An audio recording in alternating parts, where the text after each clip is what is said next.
Hi, Ron and Lisa Barris of America's Healthy Home Dream Team. Today, we're going to show you easy tips to clean your home. In order to make healthy cleaning products, you're going to have to veto toxic ones with using vinegar, essential oils, tubs, tiles, and toilets with baking soda, and finally, olive oil. And now I'm going to show you some recipes how to do that. The first recipe I'm going to show you is a non-toxic window and glass cleaner. Now this, you're going to be using 2 parts water and 1 part white distilled vinegar. Now, if you've been using a conventional window cleaner, you want to add a few drops of natural dish soap. This is actually going to remove the film left behind by those ammonia-based cleaners.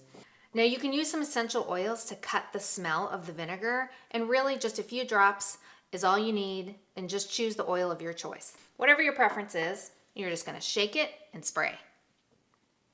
Now, I'm going to show you how to make a simple, affordable, and non-toxic air freshener for your entire home. We're going to use 2 parts water, and going back to essential oils, you want to use 10 drops of your favorite essential oil. Shake it in the bottle and spray. It's really that simple.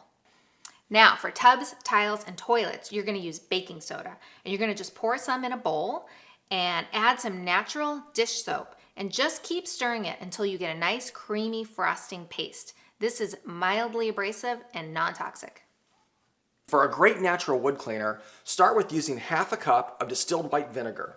Then you can either use a teaspoon of lemon juice, or my favorite, a teaspoon of olive oil.